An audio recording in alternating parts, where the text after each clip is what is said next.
Selamat pagi Bapak Ibu Saudara-saudara yang diberkati oleh Tuhan. Kita akan mendengarkan renungan firman Tuhan. Sebelumnya kita berdoa. Terima kasih Bapak di sorga, kami bersyukur buat pagi hari ini Tuhan. Kami anak-anak Tuhan, kami rindu untuk belajarkan kebenaran firman-Mu. Kau pakai hamba-Mu, Kau berkati seluruh sidang jemaat Tuhan dimanapun mereka berada Tuhan. Dan kami siap untuk mendengarkan kebenaran firman Tuhan. Di dalam nama Tuhan Yesus Kristus kami sudah berdoa dan mengucap syukur. Haleluya. Amin. Puji Tuhan. Pagi hari ini kita akan mendengarkan kebenaran firman Tuhan. Dan judul tema yang saya bawakan pada pagi hari ini adalah jangan hidup dalam ketakutan. Orang yang hidup dalam ketakutan biasanya dia tidak mampu lagi untuk mengendalikan emosi, kehendak, dan perasaan. Sehingga kebanyakan apa yang mereka kerjakan akan menjadi kacau, bahkan cenderung merusak dirinya sendiri maupun orang yang ada di sekitarnya. Kemungkinan besar kalau orang-orang yang hidup dalam ketakutan itu mereka akan lari ke dalam kehidupan-kehidupan yang tidak menyenangkan Tuhan. Contohnya seperti meminum minuman keras, mungkin dia juga tidak dapat lagi mengendalikan amarahnya, dan tindakan-tindakan dia menjadi tindakan yang terlalu berlebihan. Atau juga ada yang akhirnya dia menutup diri, berdiam diri, dan cenderung tidak mau lagi melakukan apa-apa. Itulah beberapa dampak yang bisa ditimbulkan dari orang-orang yang sedang hidup dalam ketakutan. Dan ini semua akan membuat kehidupan kita akan semakin menjadi sulit. Akan memperbanyak masalah yang terjadi dalam kehidupan kita. Apalagi hari-hari ini mungkin banyak persoalan yang dialami oleh Bapak Ibu, saudara-saudara dimanapun kita berada.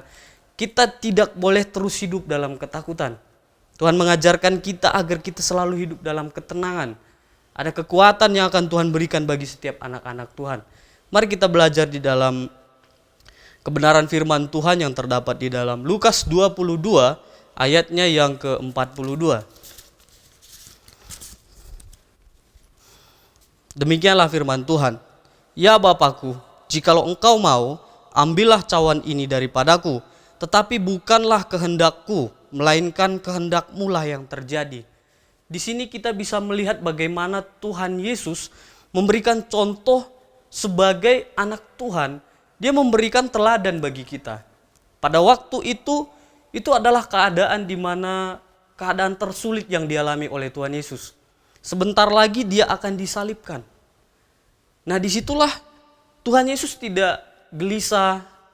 Mungkin dia ada rasa takut, tetapi kita lihat di sini dia datang kepada Tuhan. Lalu yang dia minta apa? Bukan dia meminta supaya segala sesuatunya itu hilang dari dalam kehidupannya, persoalan itu hilang, tetapi Tuhan meminta supaya kehendak Bapa lah yang terjadi.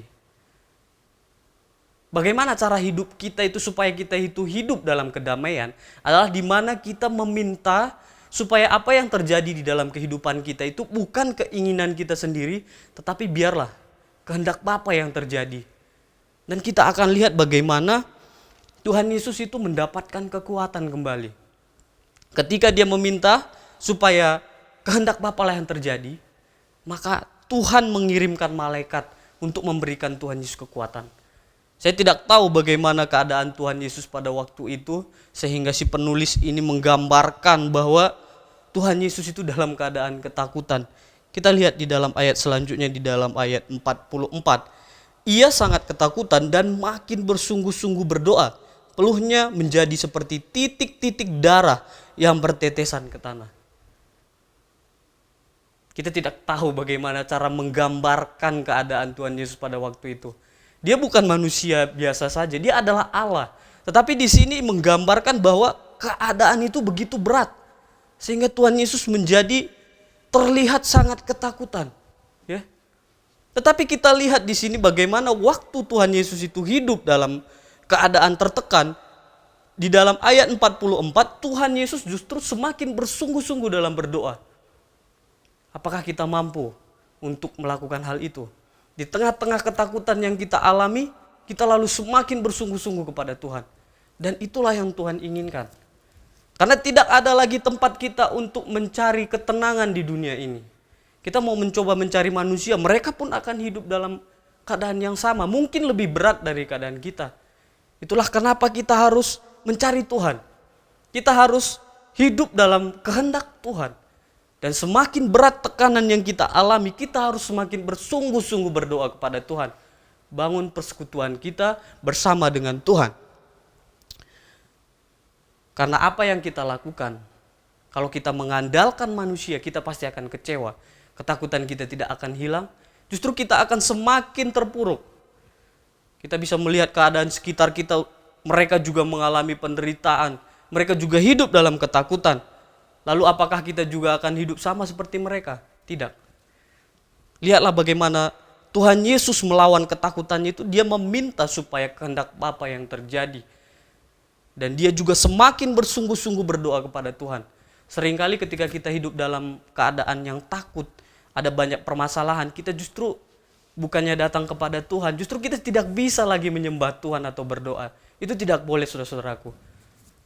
Semakin kita hidup di dalam tekanan, kita harus semakin berserah diri kepada Tuhan. Karena di dalam Tuhan selalu ada jalan keluar, dan Tuhan pasti akan memberikan kita kekuatan. Coba kita lihat Alkitab di dalam Matius 11 ayat 28 sampai 29. Demikianlah firman Tuhan. Marilah kepadaku semua yang letih lesu dan berbeban berat, aku akan memberi kelegaan kepadamu. Pikulahku yang kupasang dan belajarlah kepadaku, karena aku lemah lembut dan rendah hati, dan jiwamu akan mendapat ketenangan. Wah, Tuhan memberikan perintah bahwa ketika kita itu mengalami beban berat, letih lesu, kita harus datang kepada Tuhan. Itulah yang Tuhan Yesus lakukan dalam kitab Lukas. Ketika dia dalam keadaan tertekan, dia datang kepada Bapanya yang di sorga. Dia meminta kehendak Bapa yang terjadi dan dia bersungguh-sungguh berdoa kepada Tuhan. Jadi Bapak Ibu Saudara-saudara, marilah kita datang kepada Tuhan. Di tengah-tengah persoalan yang sedang terjadi dalam kehidupan kita, mungkin sudah tidak ada lagi titik terang, banyak tekanan yang menimpa kita, baik dari dalam atau dari luar. Tapi mari kita bersatu hati, kita bersama-sama datang kepada Tuhan, dan Tuhan pasti akan memberikan kita ketenangan, dan Tuhan akan memberikan kita kedamaian. Puji Tuhan, sekian firman Tuhan yang dapat saya sampaikan pada pagi hari ini. Kiranya boleh memberkati kita semuanya, dan kita tutup dengan doa. Terima kasih Bapa di sorga, kami bersyukur buat pagi hari ini Tuhan. Biarlah Tuhan memberikan kekuatan yang baru kepada seluruh sidang jemaat Tuhan dimanapun mereka berada.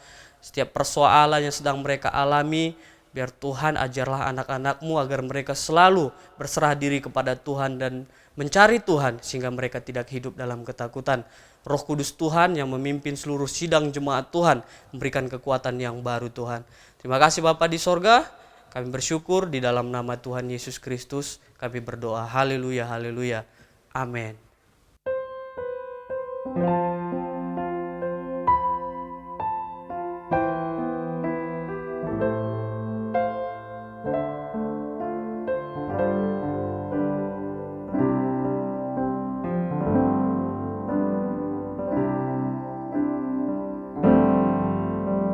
Sungguh besar setiamu,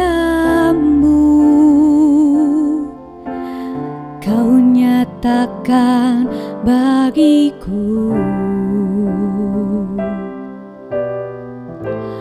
Kau Bapa yang selalu mengerti isi hatiku.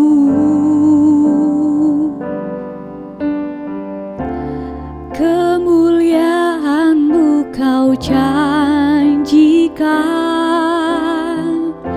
aku tetap percaya,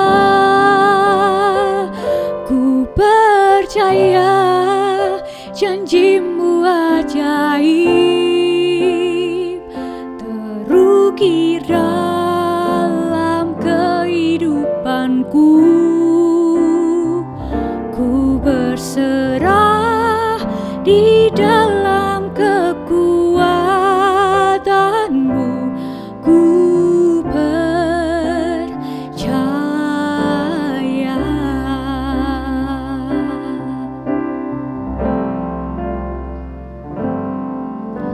Sungguh besar setiamu,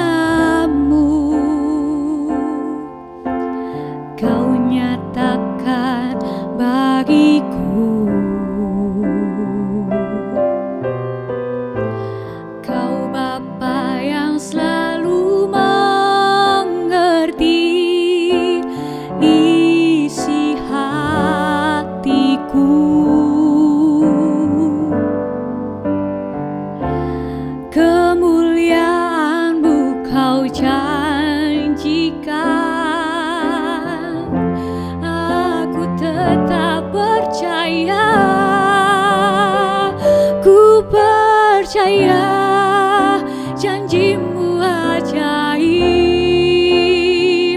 terukir dalam kehidupanku. Ku berserah di dalam kekuatanmu, hanya kau segalanya bagiku. Ku percaya janjimu ajaib terukir dalam kehidupanku. Ku berserah di dalam kekuatanmu. Ku percaya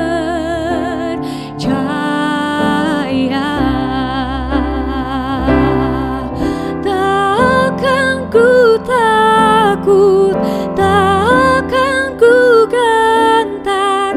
Kaulah imanku, Kaulah Tuhanku. Takkan ku ragukan kebaikanmu di hidupku.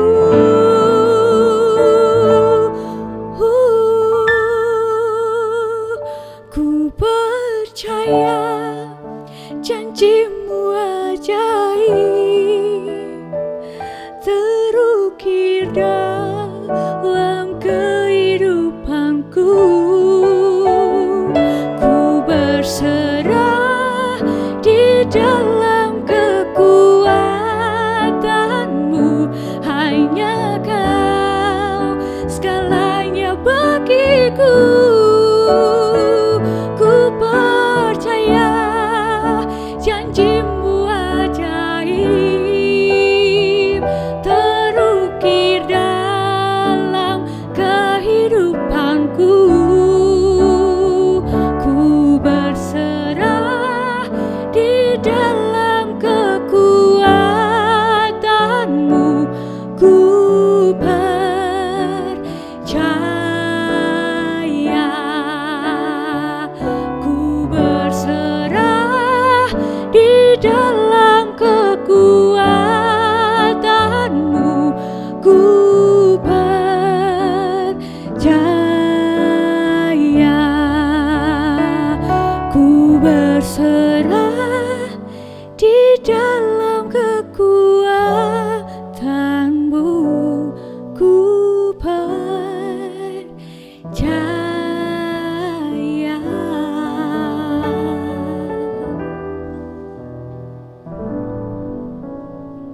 Terima kasih, Tuhan Yesus memberkati.